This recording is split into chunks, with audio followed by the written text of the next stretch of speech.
Om Shri Ganesh Namaha. Om Aparito Pavito Shararvastan Gatto Pivias Maripundari Kakshamasviyanta Suchi. Om Adaya Namaha. Om Keshaya Namaha. Om Rishkeshaya Namaha. Om Pundari Kakshan Punatu. Om Pundari Kakshan Punatu. Om Pundari Kakshan Punatu. Om Absarpanta Tebote Yabut Bovisan Sitas Yabut Vigna Rashten Ashanti Shivajan. Om Namah Shivaya. Om Rum Gang Ganapataye Namaha. Om Rum Gang Ganapataye Namaha. Om Rum Gang Ganapataye Namaha. Om Namah Shivaya. Om Namah Shivaya. Om Namah Shivaya. Om. We praise that Shankara, who's the source, the power of the wheel of energies, by whose expansion and contraction the universe is absorbed and comes into being. That which all this creation is established, and once it arises, is nowhere obstructed because it's unconditioned by its very nature. We'll be discussing these slokas later.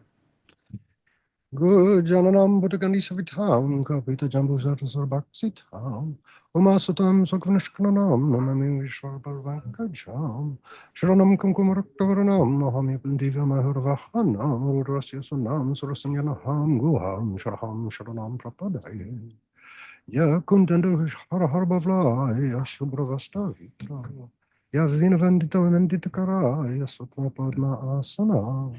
Ya Brahmachutta Shankar Pravritabir Devasada Bhujita Samam Patu Sarasati Bhagati Nishesha Jaja Om Namah Shivaya Gurave Satchitananda Muktaye Nishprapancha Shantaye Shri Shivandaya Te Namaha Shri Abhinavaguptaya Te Namaha Om Shravan Mangle Mangle Shiva Shravar Sarikhe Shanaditrambhage Gauri Narayana Namostute Narayana Namostute Om Om Sajodatim Prapadayami Sajodaye Vai Namo Namaha Bhave Bhave Nati Bhave Bhavasmamam Bhavo Dovaya Namaha Bhavadavaya Namo Jashte Namaha Shashte Namo Rudra Namaha Kalaya Namaha Karvaknaya Namo Bharaknaya Namo Balaya Namo Varapramataya Namaha Sharvatamanaya Namo Manamanaya Namaha Agorebio, Tagorebio, Agora, Gora, Trustia, Shakti Shara, Sharebio, Naste Rudra, Baya,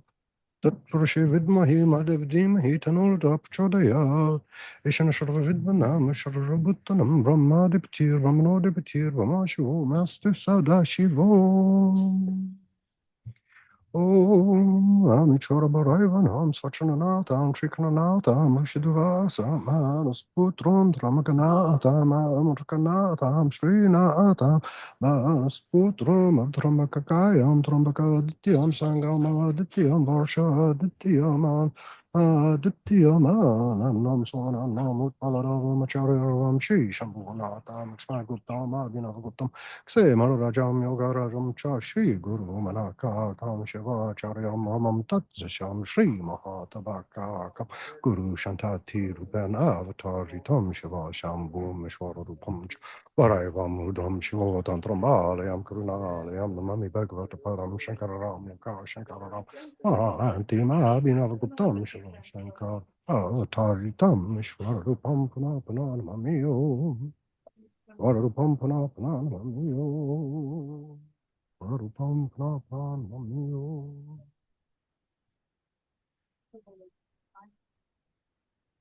Om Ram Indraya Namaha, Om Ram Agnaya Namaha, Om Ram Yamaya Namaha, Om Ram Rite Namaha, Om Ram Varvana Namaha, Om Yam Vayave Namaha, Om Shankaraya Namaha, Om Ram Shanaya Namaha.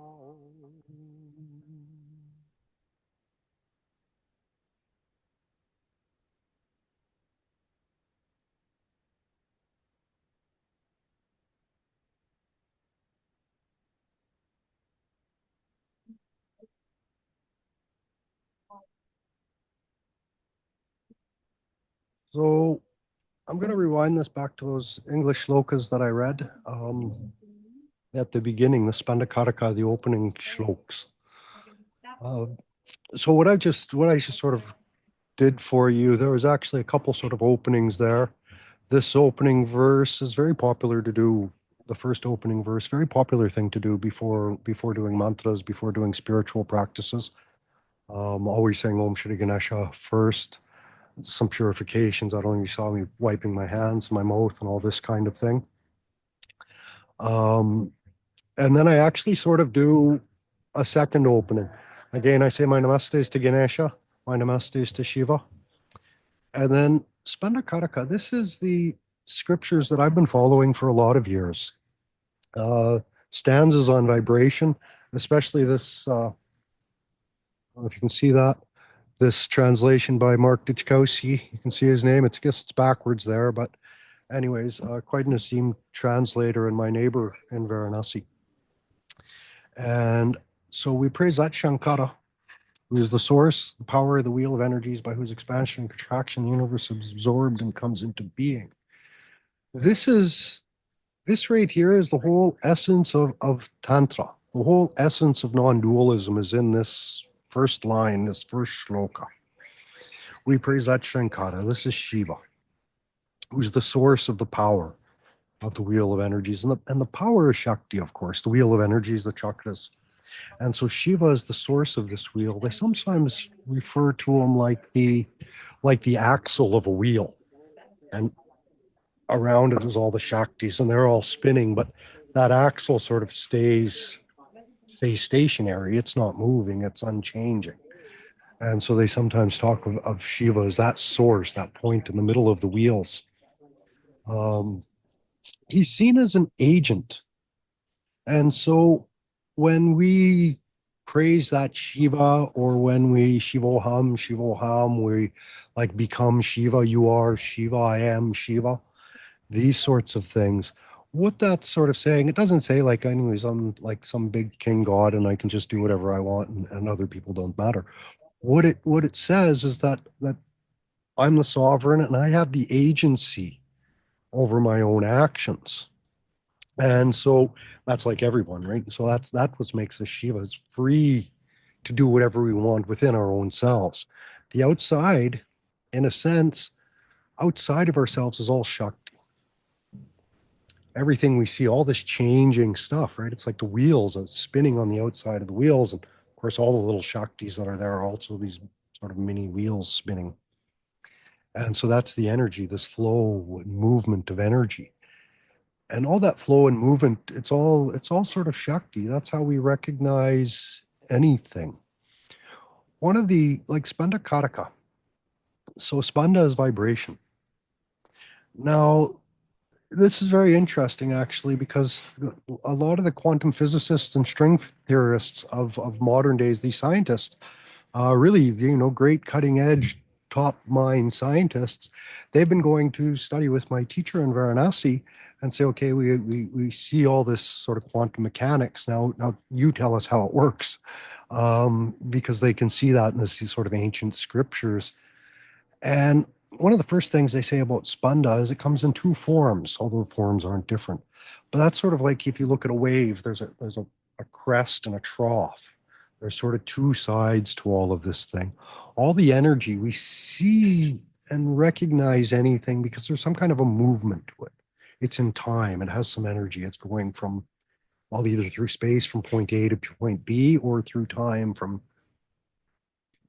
usually in a seemingly linear fashion. And so these are all the particulars, you could say. This is the gross vibration that we sort of recognize and we um, interact with on the daily basis. Now, there's a subtle vibration, and this is the vibration that's sort of, it's what we don't see in the energy, you might say. It's the unmoving kind of vibration, the part of it that doesn't change. Uh, it's like the only thing that doesn't change is change itself, in a sense. Right? And so there is a side of everything that's sort of unchanging and unmoving, and like that. And so they often talk about this universal vibration and these particular vibrations. And really what we're trying to do with a lot of our spirituality is, well, it's a vibration. And so it's up and down and back and forth, you could say, but the spiritual side of that is to move away from a lot of the particulars, um, to see beyond the appearance of things and all these distinct things, and try to look into the essence of everything. and relate to everything by its essence. Now, this is where some of the modern tantrika stuff comes in because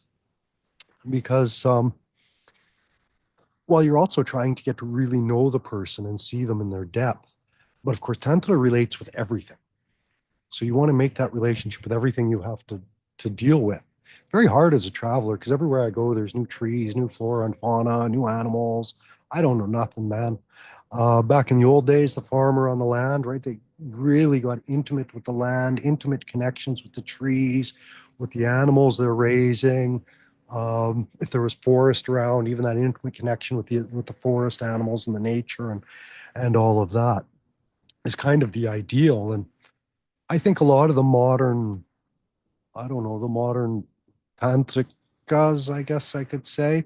Anyways, I recognize tantrikas, even people haven't heard of the word, Shaivites, this kind of thing. You don't have to heard of Shiva for me to go, oh, you're a Shaivite.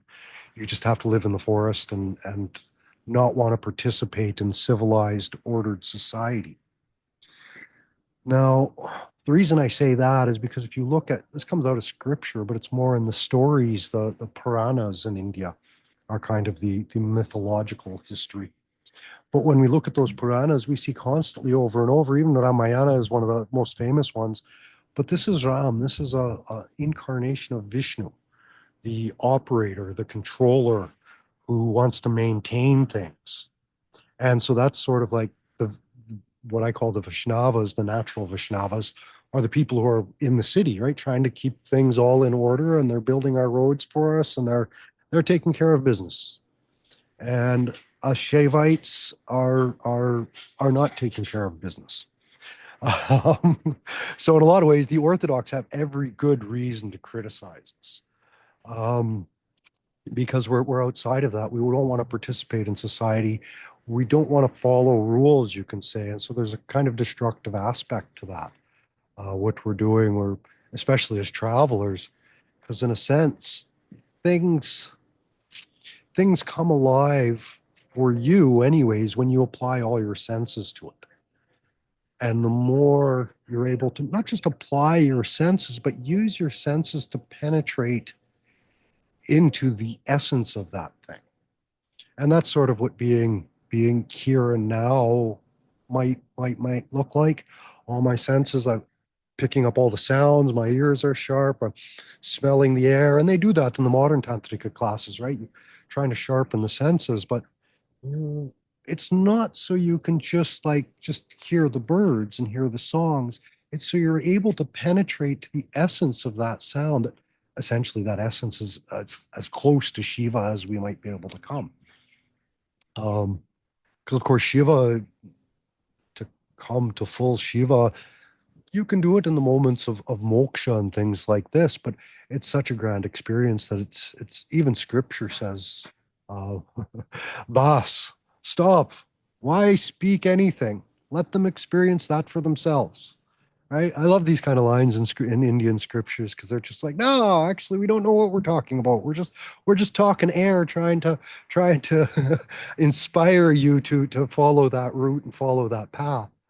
Um, and and as far as I've studied philosophy my whole life, started in the Western philosophy and then Buddhism and Eastern philosophies. And of course, I haven't studied everything. I can't do that. But something like Kashmiri Shaivism and the non-dual philosophies are, as far as I can figure, about as close to the truth as we can get to in words, I suppose you might say. And then even the non-dual scriptures, they go on and say, well, you can't really do much with words. You have to experience it.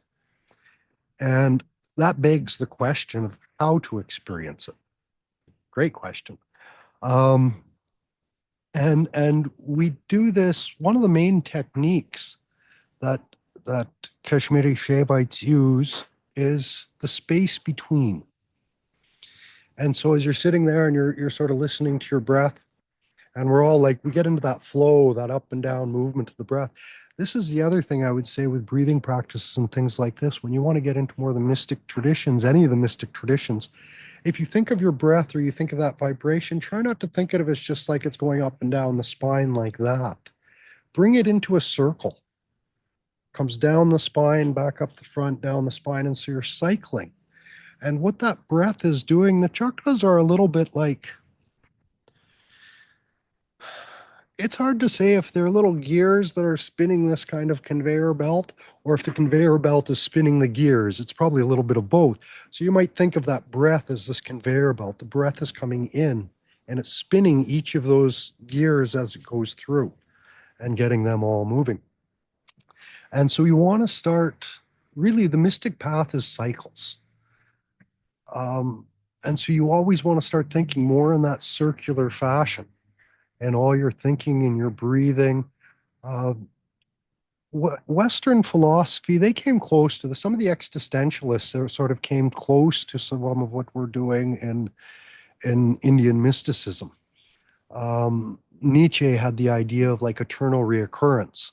So think of if you want to bring morality into Nietzsche's, and he was actually highly moral. If you want to bring morality into something like Nietzsche, and this isn't far from Hindu morality, is think of anything that you do is going to stay as a standard for action for eternity. And that's like that stands as almost like a precedent of, oh, he did that, I can do that sort of idea. And so like this, and so anything we do, it's like this whole idea of non-dualism. Isn't that there's a past that goes way back there to some time I can't imagine? And geez, in the future, I can see, 5 minutes past my nose if I'm lucky.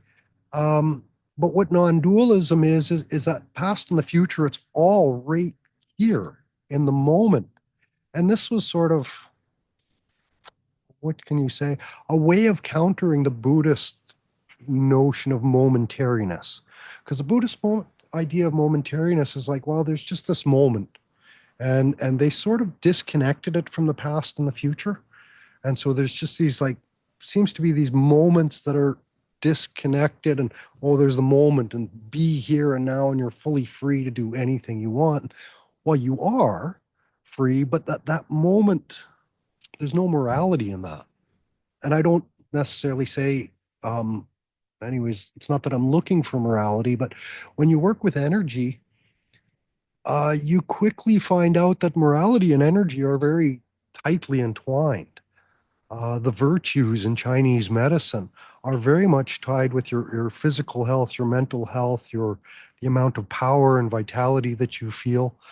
And part of the reason is because virtuous action, truly virtuous action, is sort of that's the activity that burns karma without making new karma. Of course, you have to be non-attached to your virtue as well, which is the huge problem with most of the virtue we see in the world today is there's a strong attachment to being virtuous and I'm virtuous. And anyways, that's just all kinds of karmic implications.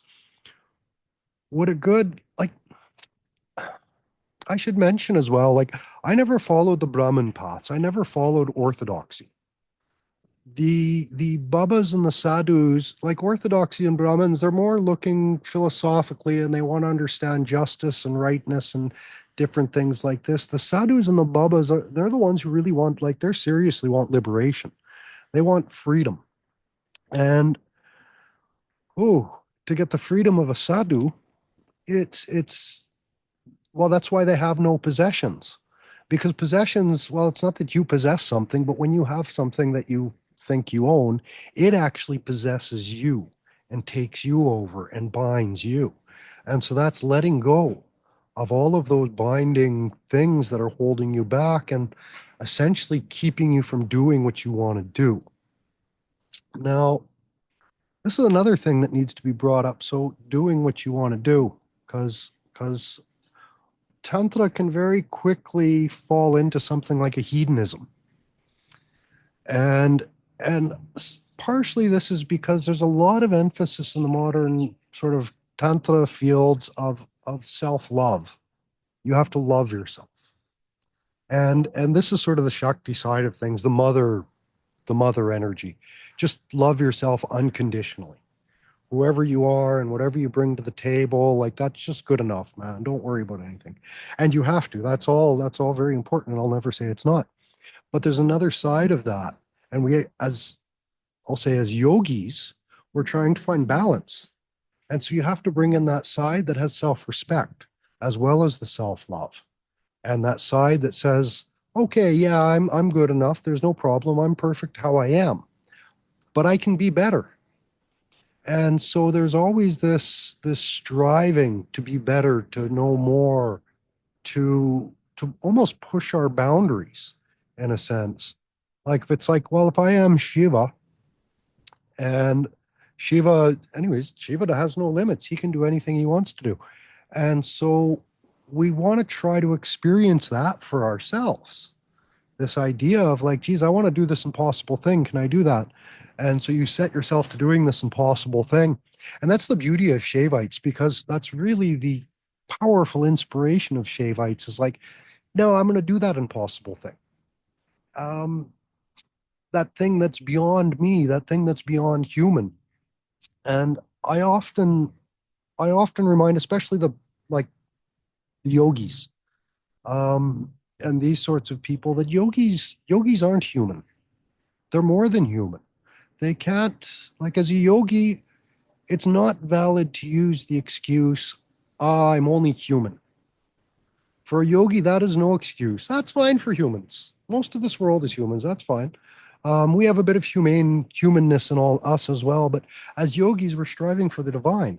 So we can't settle for that humanness. We can't accept that fully. We want to be more. And so that's that sort of empowerment you get in Tantra, right? It's like, I'll do anything. But it's not just this instant manifestation. I think it or I write it down, and or like the yogi has to work, and the yogi has to take serious dedication. And actually, I think the most, especially for Shaivites, anyways, probably the most important thing you can do on the path of Shaivism is sacrifice. And a lot of that is self-sacrifice or sacrifice yourself for others, for the universe, you might say. Ultimately, if you're a really good Shaivite, you sacrifice yourself for God, and which means sort of doing everything God tells you to do, which I'll just talk about in a minute. And so that sense of sacrifice. The other kind of sacrifice that Shaivites and Tantrikas do is, and this runs contrary to a lot of things that you hear these days, but they actually sacrifice the now for the future. And that's where we get the most freedom. That's what agama freedom is. You hear this word agama related with Tantra, agama knowledge. And it's that knowledge to sort of project into the future. And again, we're kind of time travelers as well as tantrikas. So we project in the future and we say, okay, I see this kind of future and this kind of thing is likely going to happen because, well, you've probably seen that kind of thing before. We're all over 30 years old or so. I think we can see those cycles in our own lives. So we can project in the future and we can go, well, wait, I kept making the same stupid decision. I've done it 100 times. I know it's going to come in the future. I want to do something about that. And the reason we keep making the same stupid decisions is because of conditioning. So tantrika's first thing we want to do is we want to break all of our conditioning. And that's that first sort of bit of freedom that I think a lot of spiritual people, they get that first time they go to the really hard practice in the ashram or even off by themselves. We don't need babas, right? We can just go do this stuff on our own. But that first initial purge into jump into spirituality, they talk about initiation. You don't need a guru to initiate you. Nobody needs a guru to initiate you. All the greatest gurus I've ever met, they all say you don't need a guru to initiate you.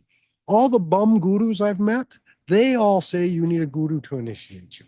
So listen to the good gurus and forget about the bad gurus. God initiates you. You get initiated in your own heart.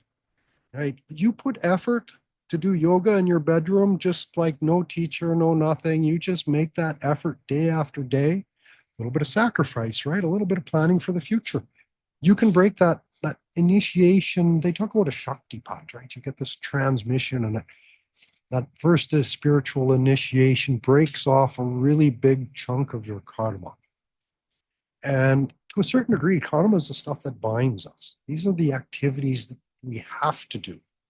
You're karmically bound to sort of do those activities. And well, I'm an astrologer, Vedic astrologer. I do a lot of prediction. And one of the first things I sort of realized when I started studying Vedic astrology was, karma is deep, man. It's really, really deep. And so a lot of our lives is just sort of following those karmic bonds. Now, there's sort of a few ways to perform a karmic activity. There's the clinging way, or the way of I don't know, the person that does it and they don't want to do it, they don't want to be there, and they haven't learned their lesson, and so they're probably going to have to perform that karmic activity several times.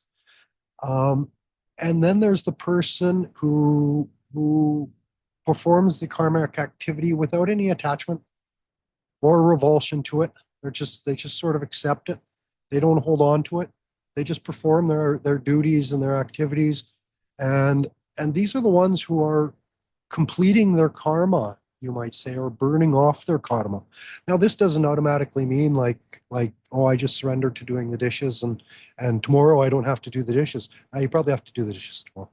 Um, kind of a long term. As long as we have to eat, we kind of have to do the dishes or wash something, anyways. Um, and so there's deeper karmas there as well. But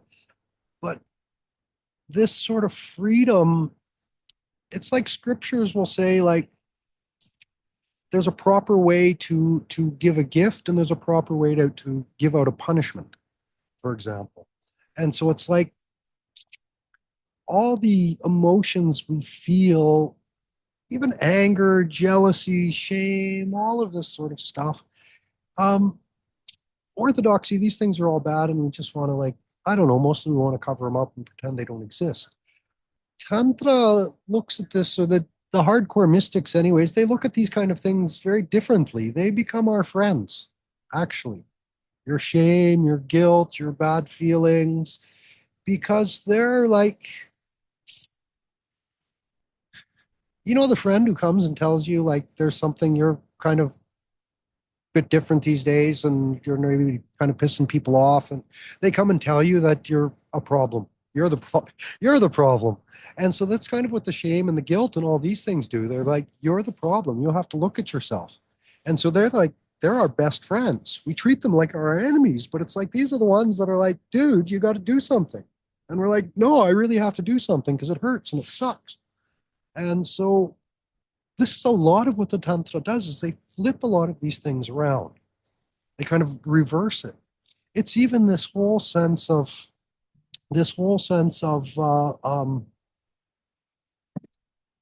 maya and the illusion, this sort of idea. And the Brahmins and the Orthodox, the Vaishnavas, they don't really count the maya as part of the elements of existence.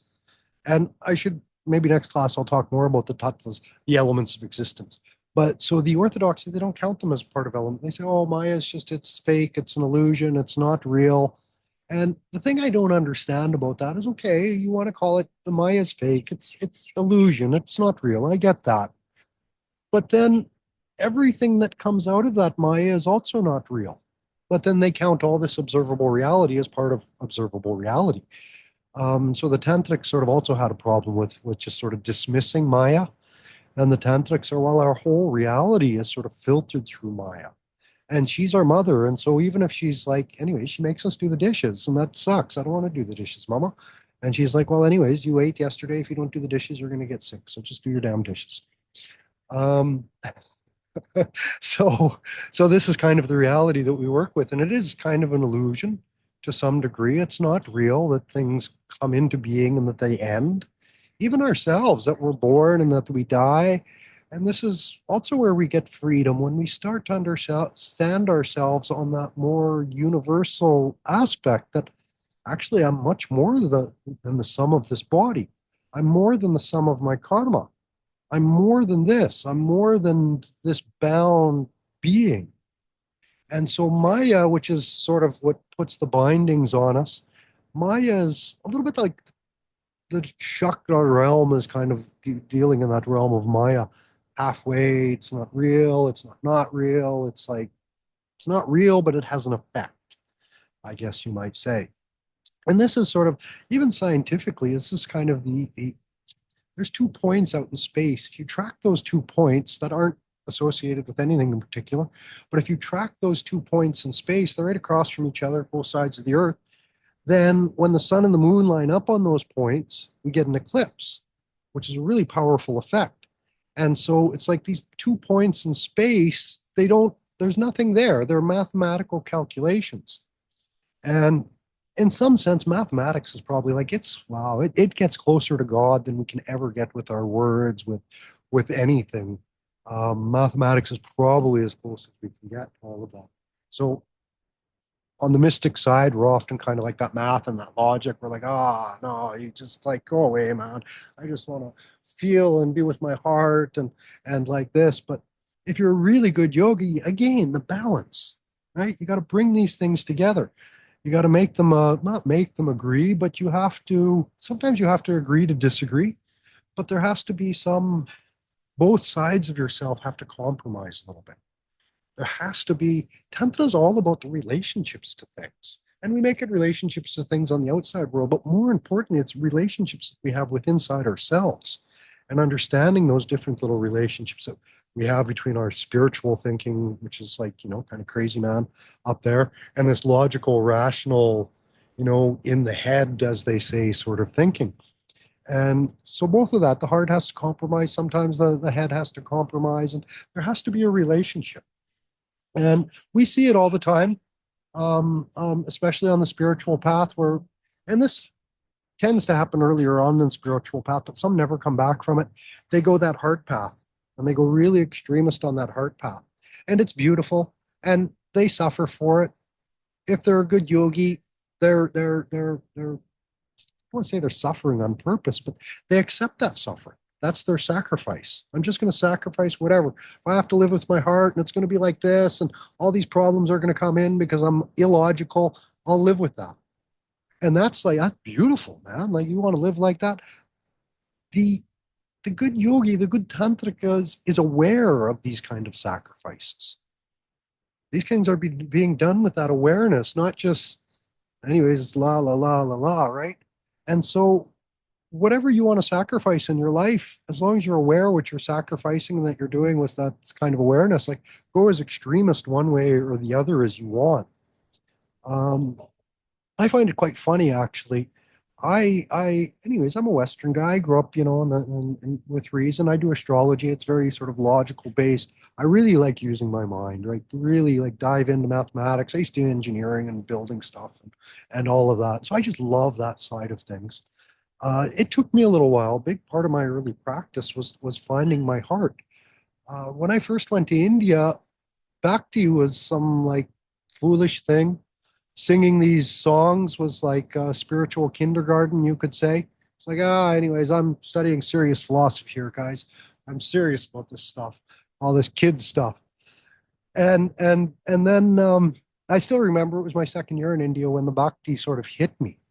And I just like in that moment, I just understood it. And I just not understood it. I felt it, right? I felt that love for whatever this unknowable thing that gave me this reality and this existence that I experience. Um, and then of course that's gone deeper and deeper and deeper. And now I sing songs and I'm like, oh, songs, it's the PhD actually. And so the bhakti is sort of like that. It's sort of the kindergarten of spirituality and the PhD of spirituality, you might say. And then all the yoga and the meditation and everything else is sort of in between. They're techniques. Now, Kashmiri Shaivism sort of talks about these techniques. Upaya means to realization. I'm just going to finish on this note and then we'll do a little, take some silent meditation and finish up. Um, oh, no, wait, I got time. Oh, sorry, I was confused on time. Anyways, um, yeah, so upaya is a means to realization or a means to overcome something. Like in astrology, very common recommendations in Vedic astrology is like a gemstone or do this mantra or go, you know, um, go to this temple, worship that god, or give donations here. And these are all upayas. They're means to sort of alleviate some of our suffering. So Kashmiri, hmm, Kashmiri Shaivism sort of outlines. Uh, I'll start with three. three means to realization, four and then more. But anyways, we'll start with three. The three means of realization, there's sort of this individual means that they talk about. Sanskrit words not coming to me. But anyways, this individual means that they talk of. And this is a lot of techniques that we use, the things that you can, like your meditation, your breathing practices, anytime you're kind of using some support from outside. And if you're doing not that every yoga is the same, but for a lot of yoga practices, if you're yoga asana, a very important part of your yoga asana is your connection to that outside space. And so when you're standing on your yoga mat, you're not just standing on the yoga mat, you're feeling the ground with the feet, like you're pressing the feet in.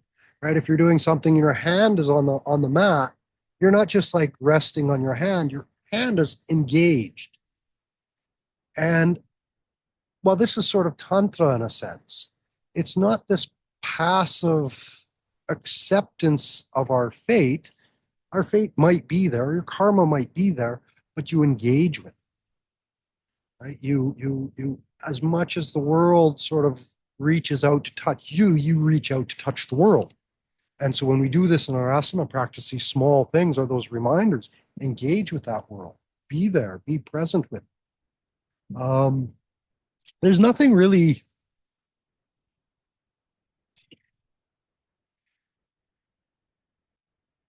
It's very funny. Sometimes when I'm talking about this stuff, I want to say a statement. And I know what I'm going to say is a true statement and it fits everything. But then right away, my mind is like, Mike, the opposite is also true. So then I'm like, can I say that out loud? But a big part of tantra is that empowerment. It is that engagement and that outward flow of your energy and how it is flowing in the outside world, how your energy is going out and affecting the world out there. Because ultimately you are the center of your universe. You are the agent and the agency and everything you see around you is it's maybe shifting and moving, but you your engagement with that world. So again, it's not passive. Like you shouldn't just like sit under a tree and enjoy the shade. You should maybe know something about the tree. Engage with that reality that's around you. So relationships, for example, a big part of relationships, a big part of anything, again, a big part of tantra is perception. Huge, huge part of it. Because, well, I'm sitting here and I have a certain perception. I can see, anyways, what's in front of me. I have no idea. I can't see what's behind me. Um, right? People sitting across from me, they have a perception. They're looking this way. They can see everything behind me. All around us in the zodiac, I do astrology. So we have 12 different, lots of seats, but we'll say 12 different seats. And the truth is in the middle. And everybody's who's listening to me has got as far to hear me has probably heard the fable about the blind man and the elephant and all that sort of different perception as they touch it. And so that's the center, that's the truth in the middle, at least as spiritualists. Ultimately, this is the same with Orthodox and mystics, unorthodox. Ultimately, our goal should be the truth, the one unchanging reality. And that's in the middle there. And we're all seated around it and we're all looking at it and we all have our own perception of it. And I'm sitting here. Thank you so much for giving me a space to share my perception of reality with you guys. Um, but I'm very aware that my perception is very limited. In my example, I know maybe like 1/12 of reality, you could say, if I'm really, really lucky. Right? 360 degrees, maybe I'm only 1 degree of that. So it's getting smaller. And then anyways, I don't know anything. Um, but I think I do. And so here I am, I'm talking to you and I'm sharing my perception. But everybody else's perception is just as valid and what they see of as the truth. And at some point, if all 12 of us, the 12 apostles maybe, we're sitting around and we all talk about that and we all share what our perception of that truth is. And if we can all accept that, it's not just like I sit here and I listen to you tell me about your truth. What I want to do is I want, as best as I can, I want to see it from your perspective. I want to see the world through your eyes, really. And that's really when we start to see the world from different perspectives. This is a big part of travel all around the world. And well, you see the world from different perspectives, but you also see your own self from so many different perspectives, right? It's like it's like that cool guy from New York comes down to the beach and Zippo for his first time with his kind of New York ego and the way you do things in New York. It's I don't know how they do things in New York, but it's not how they do things on the beach. And he's probably going to get laughed at. Whereas in New York, like maybe this dude is no laughing matter, right? So suddenly he has to see himself from a different lens. He has to look at himself from a different perspective, and probably he'll slowly start to change his ways and not get laughed at because, anyways, New York guy probably doesn't like getting laughed at, so he'll make sure he doesn't. And if he does that the wrong way, of course, he'll just get laughed at harder. So this is perspective, and this is a lot what we're trying to do, even in our relationships with people. So the only way I can see the reality from your perception, for example, is I have to get to know you. Really, and the better I get to know you, like I have to know where you came from. Like how did you get to where you're sitting? And that's going to help me understand where you're sitting and what you're seeing. And so then I need to know your history, right? From you're a baby, and then just like tell me everything, right? And I have to be a very sort of active listener as well. I can't just sort of sit there and go, yeah, okay, um, which most people would do if you started at zero and went day by day, right? Get a pretty boring book. But but but but anyway, so you get active and you're asking questions and you're interested, and this is a nice first date. Now we're almost describing, right? You're getting to know each other and you're starting to see how they see the world, and you go on a few more of those dates and you get to see a little bit different, and you go and try a date at the beach, and then you go to the forest, and then you go to the cafe, and then I don't know, you can tell I don't live in the city. um but movies and stuff like that too, right? But you try to get those people into different situations as well, so you can see from their perspective what it's like to go out to McDonald's, and then you see from their perspective what it's like to go out to Shea Ritz for 5 stars. And so you see the world from all these different views and get to know them and deeper. And oh, jeepers, when you really, really want to see the world from someone's perspective, you'll feel like you can never know enough about them, right? And then you have a beautiful love story going on. Of course, you get to that point and you're just hungry to see more and understand more of how they see the world. And if it's a good relationship, they're doing the same for you. And these are the couples that, anyways, their fights don't really last. They kind of peter out because what they're able to do is they're able to stop and see, like, okay, she's calling me a jerk. And I'm not gonna just like fight and say, I'm not a jerk. I didn't do anything, or it wasn't that a big deal, or whatever, that defensiveness comes in. You're gonna stop and you're gonna go, oh, why does she think I'm a jerk? I love this person, and they're quite wonderful, and I respect the way they see the world. And now they're seeing me as a jerk, and maybe I should stop and sort of look at myself from their perspective right now. And then you look from their perspective and you go, oh, yeah, they had that thing with their uncle back when they were a kid, and then that thing happened, and they kept getting this cycle. And okay, this little thing I did kind of triggered them, and I might not think it's a big deal, but I can understand where they're coming from. And then you've got a really good relationship if couples are saying this kind of thing or feeling this kind of thing, right? It's really, really quite amazing. And so we want to build those kind of relationships with everything. Like if you're a farmer with a piece of land with all the trees and animals on your land, and I remember one of my first trips to India. I was such a Canadian. Um, there was these ants, right? These ants going up and down the wall, like massive, just strings of miles of ants. And I'm like, Sanjay ji, all these ants, they're going to destroy your home. And he's like, it's going to rain. They were going up the wall. Right? And then at the end of monsoon, they're going back down the wall, sort of idea. And so that's all he, like, when he looked at the ants, he just went, oh, it's going to rain. And here I am looking at ants going, oh, it's going to destroy your house. So it's very valuable to see these things from different perspectives.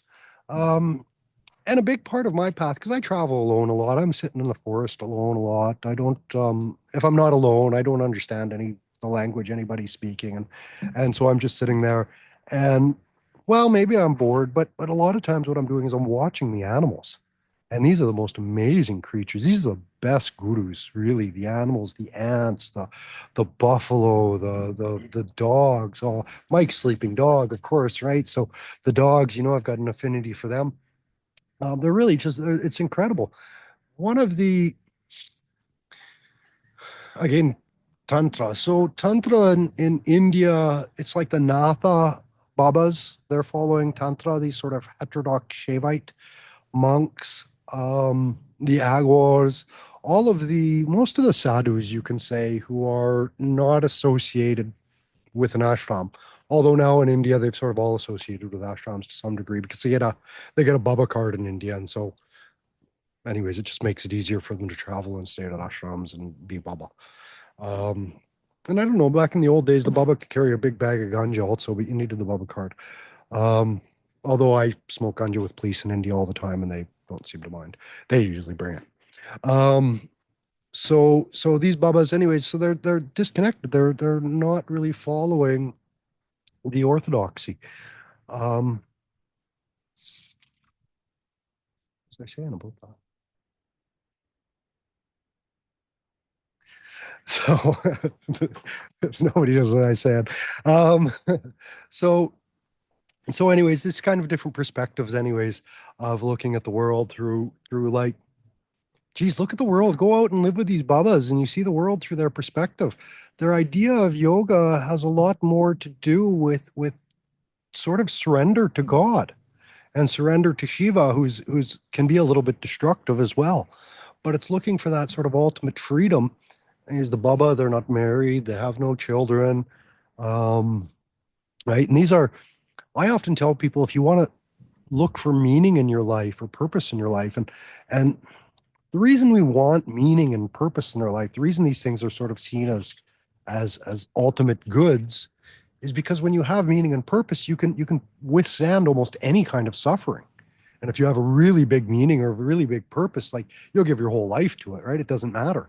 And so that's really like that's why we all want meaning and purpose and why it's sort of always a good.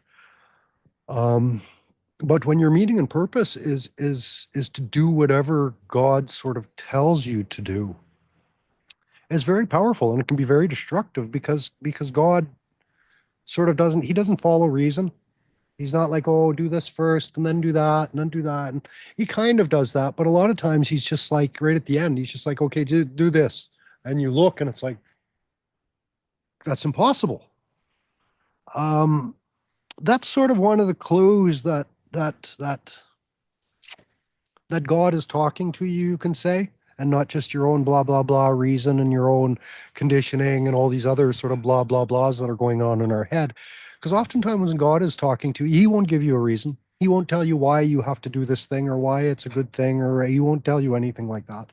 He'll just be like, go do this. And you feel that inside, right? It's something that's like, go do this. And you're like, it's a stupid thing. But then it comes, go do this. And you're like, I'm gonna go do that. I have this reason to do that, and I have that reason, and there's so many, I'm gonna go do that. And then it's like you go to do that, and it's like, no, something inside is like, you're going, go do that other thing. I'm telling you, just go do it. And the other thing that sort of connects that feeling to sort of a divine inspiration, we might call it, is that there's a very good chance that thing God wants you to do is going to seem like it's impossible to you. It's going to seem like I can't do this in this lifetime. That can't be done. And God just sort of up there and he's like, just do it.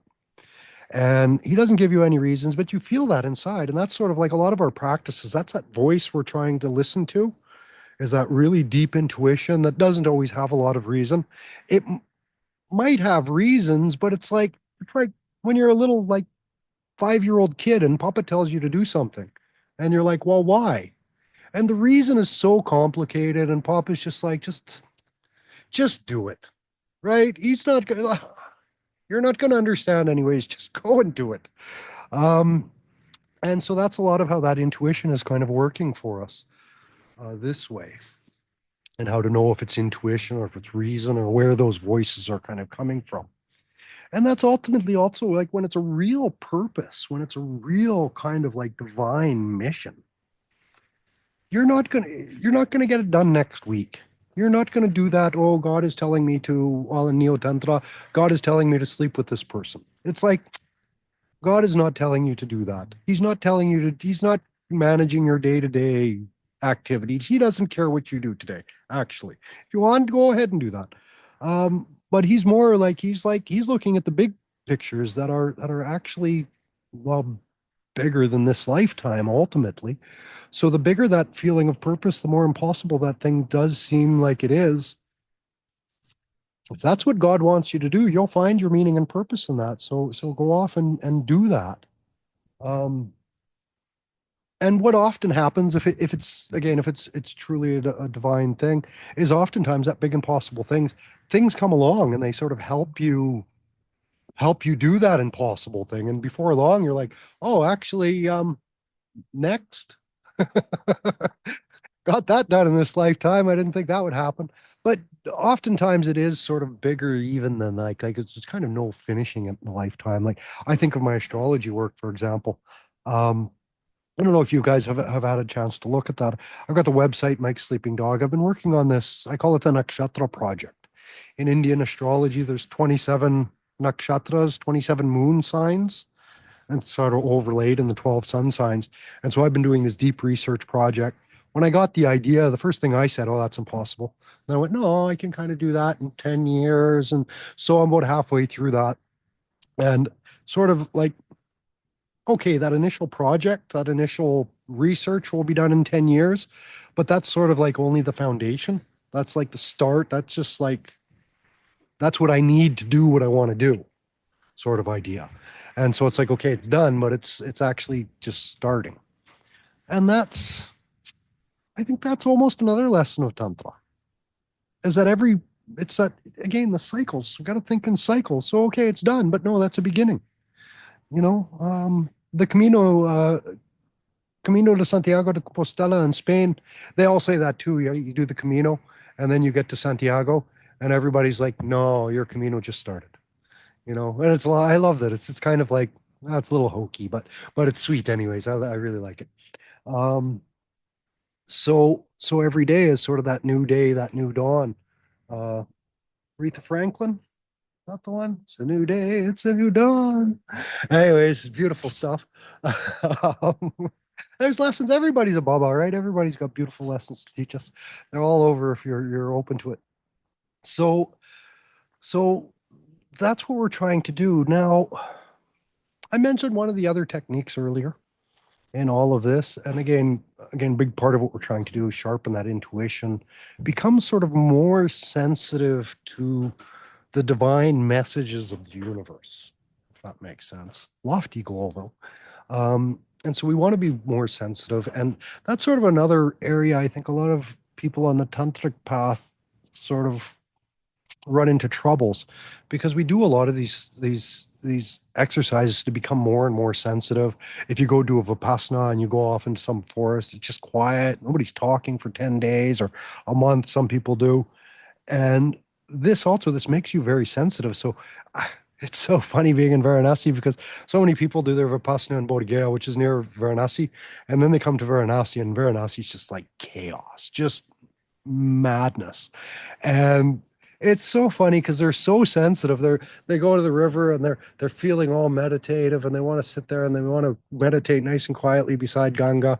And for many of these people, maybe their first time seeing Ganga, and it's such a beautiful spiritual moment. Jai, jai, jai, jai, jai.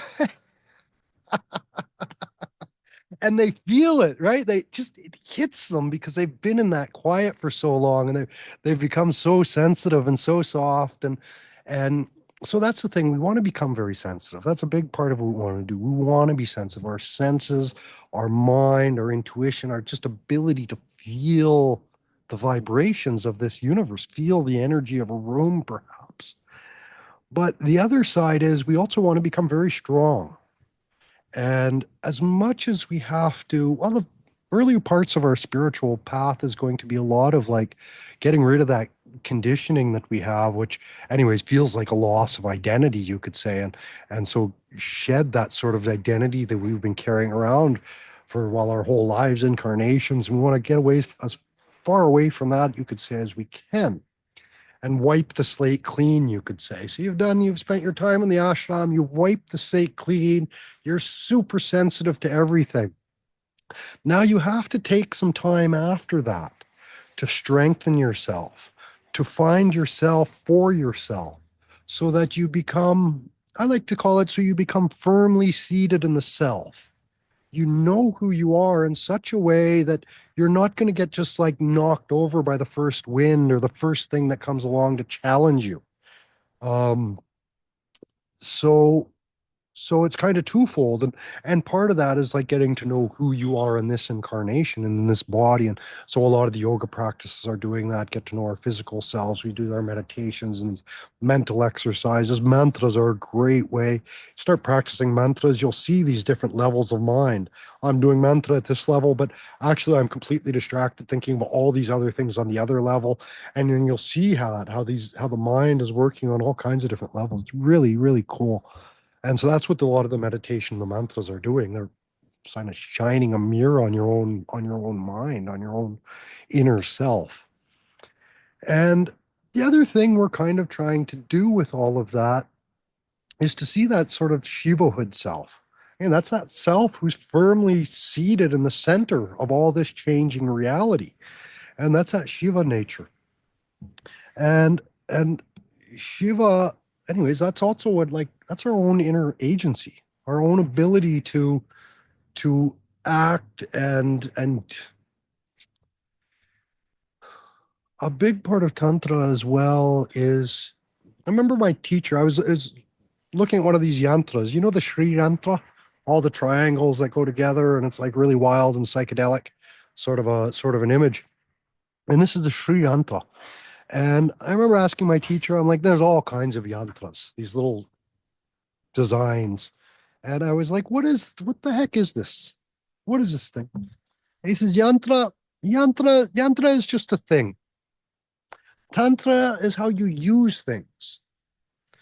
And this has really stuck with me because this idea of being used, or the idea of using things, is usually from a spiritual perspective. It's like, this is like, anyways, this is like the biggest sin, but it's also, well, it's also a necessity.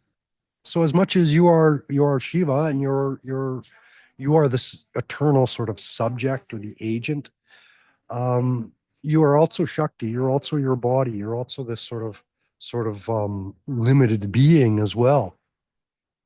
And and as a limited being, as an object in space, from everybody else's perspective, the first sort of like, anyways, the first sort of impression any sort of dull-minded person has of anything in the world is this world is just objects. Um, and no matter how we get, like, we're in a body, we're in a limited incarnation, so our mind can only get so far away from seeing the world as objects, but there's going to always remain a latent trace of objectivity to everything, and that's even with our own self. And the thing is, every object sort of has a particular function and a particular way that it was meant to be used. So it's like if I pick up a fork when I'm eating, and I'm usually eat with my hands, but when I do use a fork, then I'm sort of, that fork was born into this world, incarnated into this world to help people get food from their plate to their mouth. That fork kind of has a purpose as well, a mission. And when it's used properly, the fork is happy and I'm happy, and the fork will be there and I can use it next time I want to use that fork. And I'm using the fork correctly. Um, I laugh sometimes. You go to people's houses and you open their silverware drawer and you pick up their butter knives, and the end of their butter knives is all twisted because they've been using all their butter knives for screwdrivers, right? And so that's not really using it properly. And so those butter knives, anyways, they rip the bread, and anyways, it's not fun. So use things properly. And even as human beings, we have a certain side of us that we're kind of made to do certain things in this world. And so some of you, a lot of you, I think, are probably yoga teachers, and you really like yoga and you like sharing yoga. And if you get used for yoga, it's like that's a sacrifice you're kind of willing to make, especially if it's a really sincere student and things like that, right? And they're just like, teach me more yoga, teach me more yoga. It's same with me. I'm kind of astrology and philosophy. It's kind of like, well, I'm offering all these classes by donation. I'm like, here, come and use me for philosophy and astrology. I'm very happy to be used this way. This is how I was made to be used, you could say. And so I have my limits as a boundary to getting used that way as well, right? And I'll say, okay, you're free limits. You've used up your limit, and now we have to find another way to find balance, you could say, in the relationships.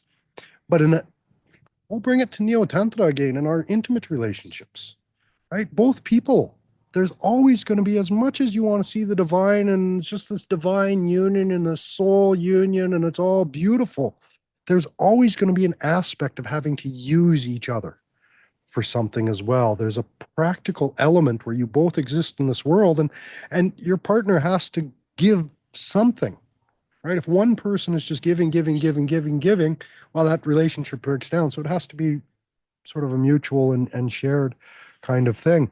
And so, while the common tropes is women use men for their money and men use women for their cooking skills, or whatever, for sex or whatever. Anyways, on the very objective level, right, there is that simple sort of idea. Um, but ultimately, you get to know people. You get to know very specifically what your partner, how they like to be used. And again, it's like a tree. A tree was born. Geez, trees can make fire, and they can be used. They can use for shade, and they have so many uses, so many useful elements. But say I want to use a tree for a fire, and so anyways, that tree's going to go away, and I could go and just chop down a whole tree and make my fire and make my little wood pile, or I could go a few sticks here and a few sticks there and a few sticks there, and then in a sense that's using the trees properly to make fire instead of just like wiping out the forest and making my pile of firewood. And anyways, that'll last me my lifetime. Who cares about the next lifetime? And so again, it's an idea of using things. We can't just dismiss it, but we have to be very aware of how we're using things. And again, the thing with the tree, the better I know the trees, every tree burns at a different heat and burns in a different way and leaves a different amount of soot. And anyway, some trees there's a mango tree behind me, I can eat mangoes, right? So I'd rather use that tree to grow mangoes and eat mangoes than for fire, for example. Although mango wood is often used in holy fires. But sorry, mango.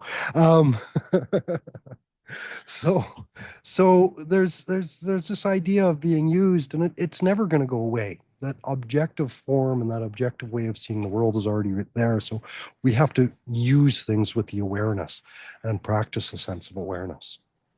Um, I'm going to I'm going to wrap things up, I think, there. If there's any questions or any comments, I can sort of field those, but then we'll do a little closing, some mantras and some slokas and a little bit of silence, 5 or 10 minutes of silence, and say our namaste. So I'm not seeing any questions. I'm seeing a lot of very eager eyes, and people are getting ready for meditation and silence, and that seems to be just what everybody's ready for. So I'm going to yeah, the songbook again here.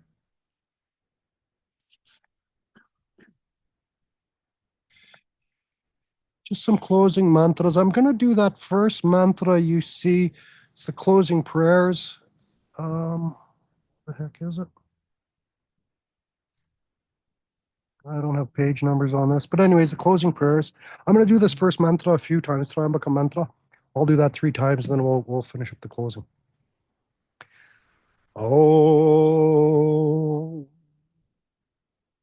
Om Trayambakam Jambahe Sugandim Pushki Vardhanam Urvarukame Vibanananan Murtyor Mukshamamrita Om Trayambakam Jambahe Sugandim Pushki Vardhanam Urvarukame Vibanananan Murtyor Mukshamamrita Om Trayambakam Yajambahe Sugandhim Pushki Vardhanam Urvarukame Vibananam Mukhyamamrita.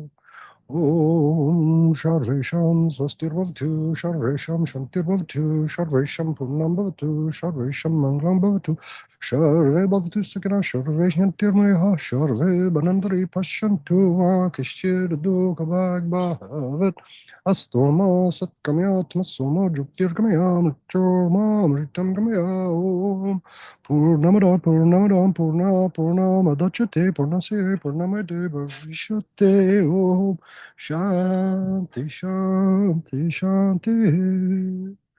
Om.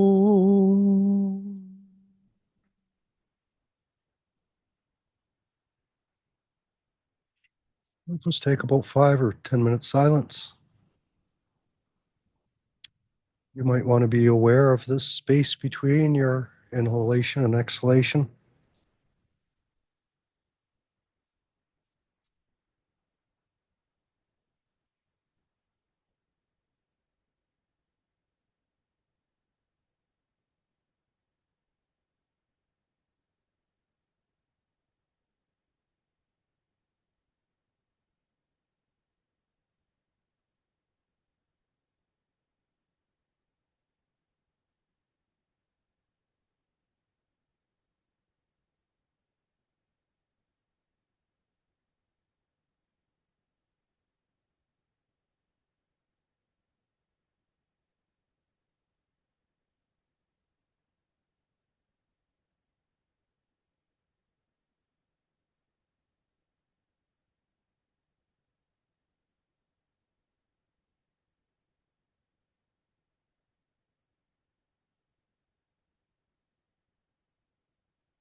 मंत्र है नम क्रिय है नम मुक्ति नम बृहस्पति स्वाय पूजितमाय देवी मंत्र ओम नमः शिवाय।